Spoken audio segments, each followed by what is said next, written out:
welcome to another mid-tier gameplay replay cast. And today I'm gonna feature the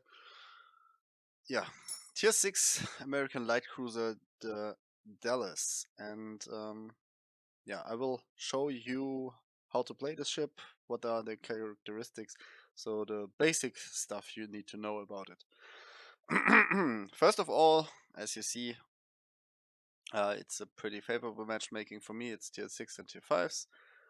Carriers, Prince Idle Friedrichs on every side, so I'm not really a bit afraid because I consider the ship pretty bad, but let's leave it like this and return to this topic another day. Alright, so what's it about the Dallas? The Dallas is the first light cruiser in the American light cruiser line, and it also shows you which traits this whole line is providing you as a player. That's firstly good AA, a good rate of fire, access to hydro and defensive AA. In this case here on the tier 6, of course, no radar. The radar sets in with a Cleveland on tier 8. Instead you have a fighter plane, which is also quite helpful from time to time. Your range is pretty limited, 14.3 kilometers, but you have already these characteristics, slow traveling shells that you can lob over islands though. So you see the point where I'm getting at. This is typical ship to hug islands. And since the whole line from tier 6 to tier 10 is pretty consistent, you can learn it by doing playing the Dallas and then go on with the Helena and Cleveland and so on. The playstyle is mainly the same. You try to find initially an island you can be effective in. Best case scenario is when an island in the vicinity of an enemy push, where you can use your guns and don't be spotted. What you shouldn't do in the beginning of the game is basically playing it as a cruiser in the open. This is absolutely not recommended. Also, since you have access to hydro and defensive A, you're a really good fleet support ship. That's what I'm demonstrating here. I'm not using the defensive A for myself, no, I'm using it to help out my New York here, or whoever the enemy CV intends to strike.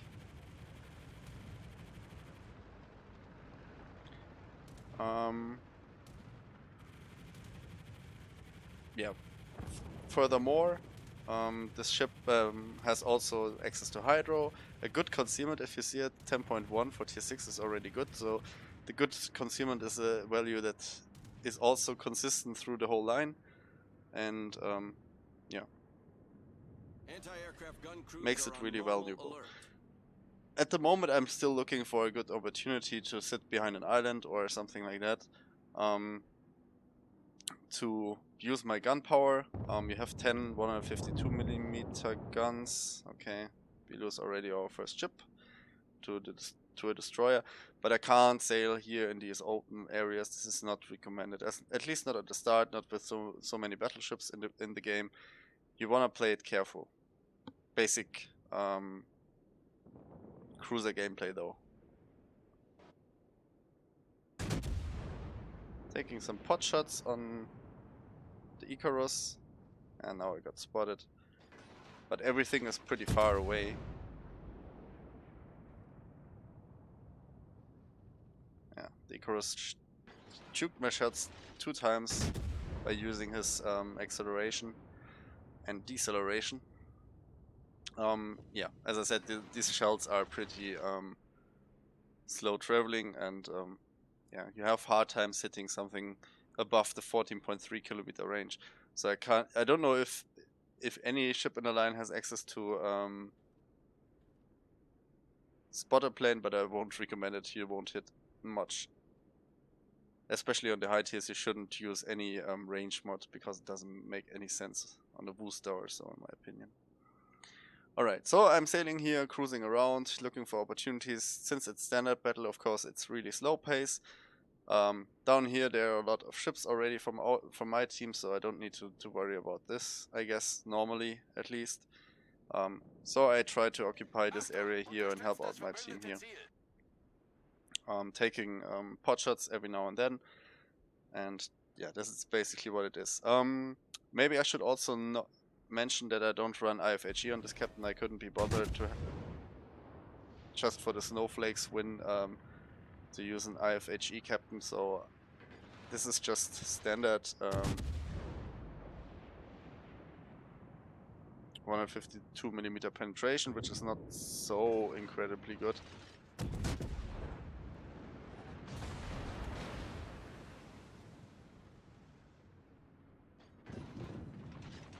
And you have to really precisely aim for the superstructure, because everything else is not going to help you too much, because you don't get penetrations. So this Icarus completely overextended here. Popping of course my Hydro, and I'm chasing him down. He completely forgot that I was around, I guess, so... And of course, very popular on this tier is what exactly? Exactly, you go for the CV. And there he goes down. We've sunk an enemy destroyer. But I won't be able to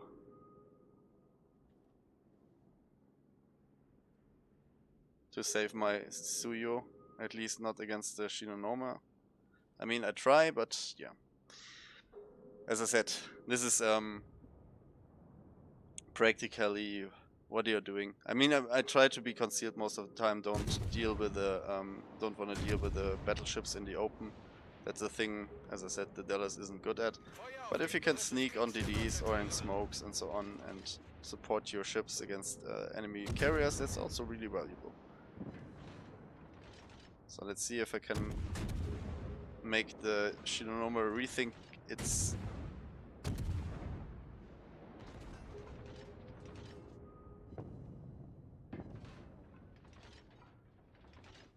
decision of going for the CV. Looks okay. But you see how much lead I have to take. This Marblehead is pretty fast, so Omaha is always really fast, so 34 knots. Hard times hitting it. And yeah, as I said, I couldn't help the Suyo. It was just doomed. Yeah, and so I'm playing around since it's just standard battle, and yeah.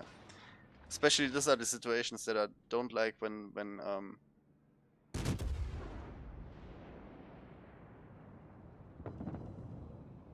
enemy ships are trying to kite you. This is a thing where you should immediately stop to shoot, because you won't have a chance to do anything. Alright, chasing the Shinonoma doesn't bring me anything either, because he showed that he's smart enough to run and didn't stay in the smoke and waits for his death. So I assume that I have no chance of catching him. So I decided to group up with my Prinz Friedrich there. Maybe eventually come close enough to use my defensive AA.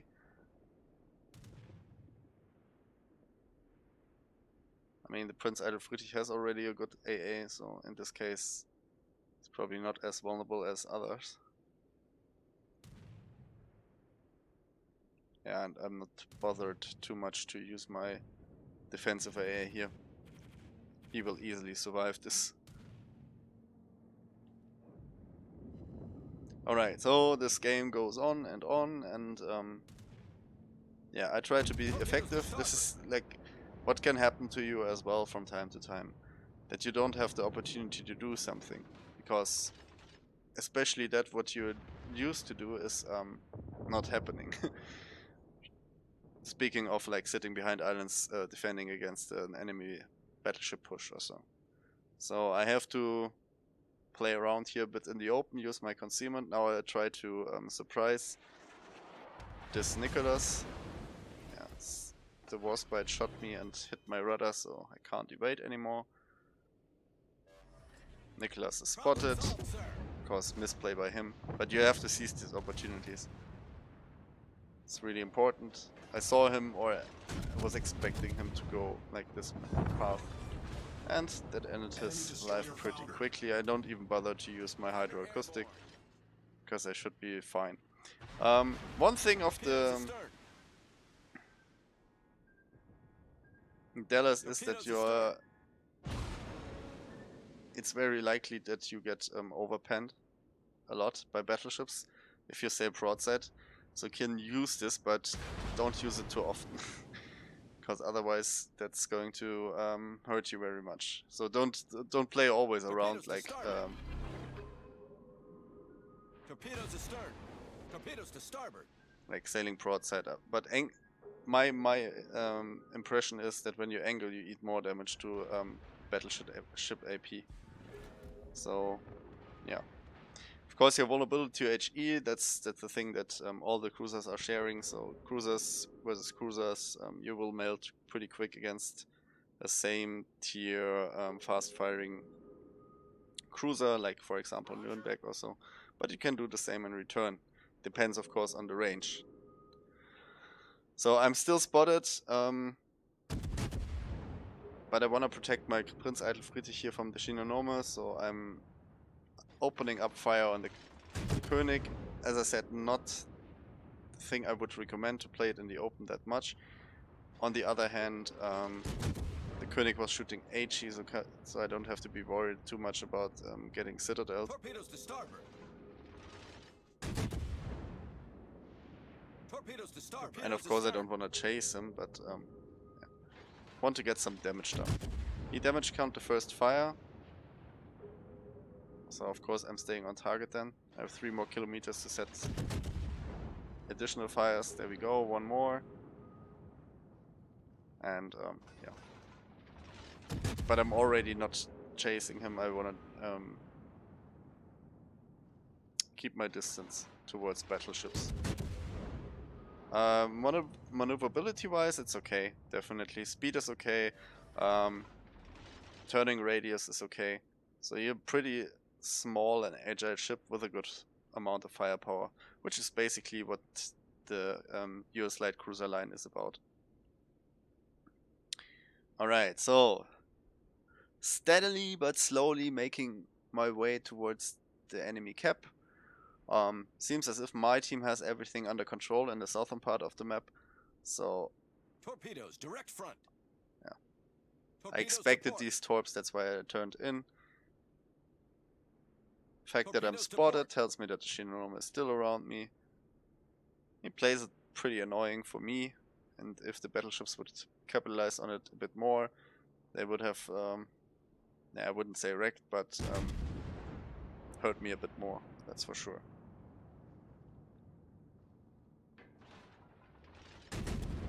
Again, HE. I don't bother turning for the simple reason that I want to get behind an island. This Prinz Eitel Friedrich is definitely spotting some of the ships. And he spots the Shinonome the first time. Yeah. Bad aiming there for me, but okay, happens. But what I'm doing here now is sitting behind an island and lose this nice arcs of the ship. And hopefully get undetected exactly now. And can hopefully farm him a bit. Oh, hello carrier, also here. It's pretty nice. And now I'm already too close to the island again. I could reverse, but I'm actually a bit greedy for the carrier. And these islands give me enough cover that I can duck behind it if battleship salvos come towards me.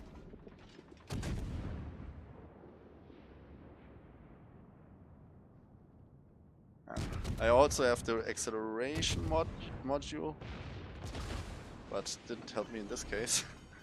Was a bit slow on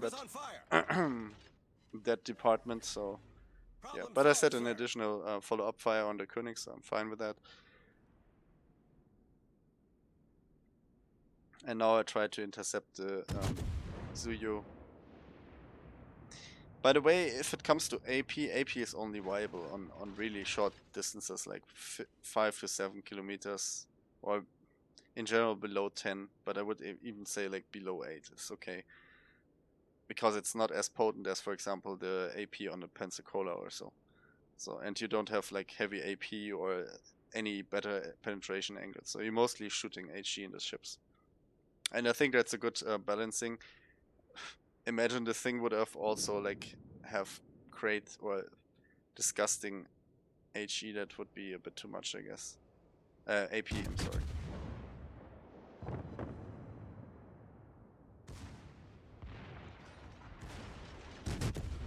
Suyo kill is just a matter of time. There we go.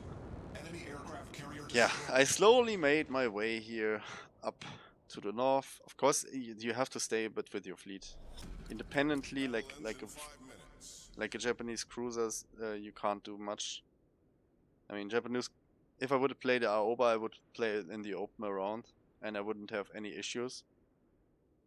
So that's not the case with the Dallas. You simply lack the range and the precision on the guns if someone is evading, and you eat more damage than you can deal in return normally. So you want to avoid this. Use islands, use cover, and yeah.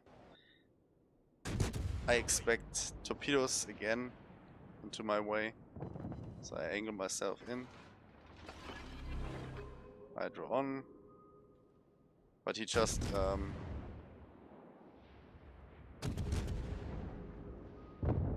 okay, that was a misplay by myself. I could have easily deleted the Shinonome if I would have aimed correctly. So now my goal is, okay, let's go for the smoke. Let's cover yourself against the Warspite, the only one left on the enemy team. But he, I think, showed also that he was having some strange traits, which means HE firing.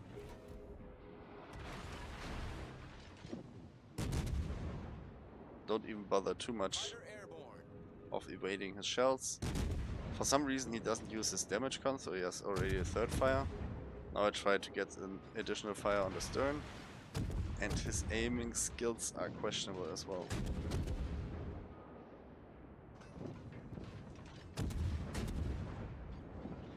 And as you see, the damage output is quite nice on the Dallas. If you can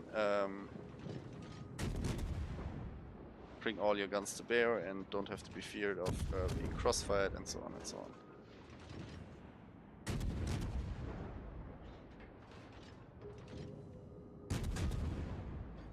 Let's see if we can actually get additional fires on the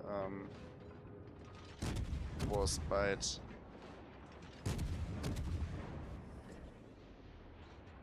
He's still on me. But as I said, I don't care. If you would have shot AP, that's a different story. The ship is on fire. And this is without adrenaline rush, to be honest. I have only a 10-point captain. So yeah, and we finish him off. So I think this little video should show you how to play the Dallas, or in light cruisers in general. Even though I didn't had the so much time to sit behind islands, but I think you got my point. I mean, in the end of the game, I did already what I should do, or what you should do in the Dallas most of the time, capitalizing on vision blocking islands, and then hopefully have something in range to farm. Yes, so 105k damage, not too impressive. With IFHE I would have done maybe more, I'm pretty sure, but still topped the scoreboard because killing 2DDs was really valuable, or is always pretty valuable for your base XP. Exclusively shot HE, absolutely normal stuff. This is like the usual random game that you have. Not outstanding, but definitely good. At least if you're an experienced player, know what you're doing. Could be that you also average a bit lower than 100k and that is without IFHE. That depends. Yeah. So hope that I could help out and hope that you can learn something from it. If you have questions, just write it in the comments below. If you liked it, give it a like. If you don't, give it a dislike. It's always helpful, or just a reason why you don't like it and so on. This also helps me to improve the content. Don't forget that. All right. That's it from me. That's it from the Dallas.